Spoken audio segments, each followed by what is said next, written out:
এই সময়ে যে অবস্থা দলের চেয়ারপারসন অসুস্থ, ভারপ্রাপ্ত চেয়ারম্যান দেশে আসাও এক ধরনের তিনি নিজেও এক ধরনের ব্যয় করেছেন। আবার সামনে নির্বাচন।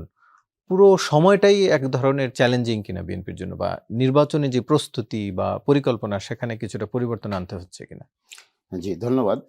আমি একটু আমাদের সম্মানিত এনসিপির লিডার সাহেব মুস্তাফিজ সাহেবের একটা কথা আমি জি, বলি। জি। উনি যেটা বলেছেন মাননীয় ভারপ্রাপ্ত চেয়ারম্যান সাহেবের ভয়ের কথা। আসলে বিষয়টা ভয় না, একটা আশঙ্কার ব্যাপার। এবং এই সাথে আমি আরও যোগ করতে চাই যে বিগত আন্দোলনে যারা রাজপথে কাজ করেছেন হুম, এবং যারা নেপথ্যে কাজ করেছেন, সাহস জুগিয়েছেন, আন্দোলনের প্রধান মুখ, আসলে সকলেরই কিন্তু নিরাপত্তা প্রয়োজন। যেমন গোপালগঞ্জে যে হুম, ঘটনাটা ঘটেছে খুবই দুঃখজনক, খুবই দুঃখজনক। তো তারেক রহমান সাহেব একজন, নিশ্চয়ই এই মুহূর্তে তিনি অতি গুরুত্বপূর্ণ মানুষ, হুম, ব্যক্তিত্ব।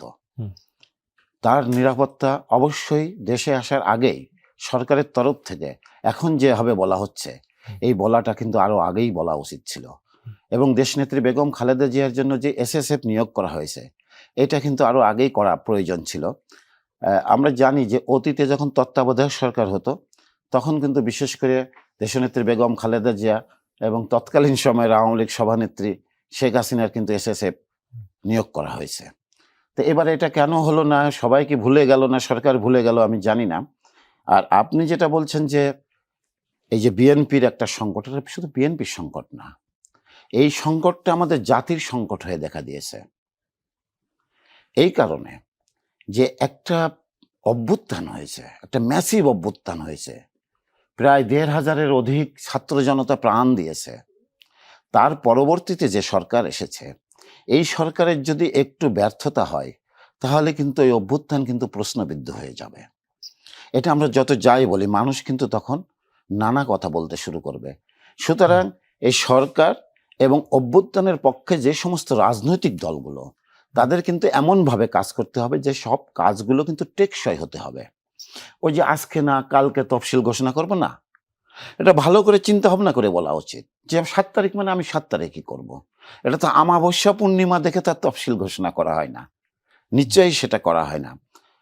তারপরে যেটা, যে বিভিন্ন ক্রাইসিসগুলো সৃষ্টি করা হচ্ছে, তাহলে আমরা ধরে নেব এই ক্রাইসিসের মধ্যে যদি কেউ জড়িত থাকে, এটা যদি বিএনপির ক্রাইসিস মনে করে সেই ক্রাইসিসটা জাতির ঘাড়ে চাপিয়ে দেয় বা বিএনপিকে একটু বিপদে ফেলানোর জন্য জাতিকে বিপদে ফেলে দেয়, নিশ্চয়ই জাতি কিন্তু তাদের ব্যাপারে নতুন করে সিদ্ধান্ত নিতে বাধ্য হবে। আর পাশাপাশি আপনি যেটা বলেছেন যে নির্বাচনের ব্যাপারে, যেমন রুবেল ভাই যেটা বলেছেন কি ডিজিটাল বোর্ড, হুম, ইলেকট্রিক বোর্ড, আমার কিন্তু ১৯৭৯ সাল থেকে নির্বাচনের কথা মনে আছে। হুম, পোস্টার কিন্তু নির্বাচনের একটি প্রধান উপাদান। বরং যেটা করতে পারি খরচ কমানোর জন্য পোস্টারের সাইজ আমরা ছোট করতে পারি।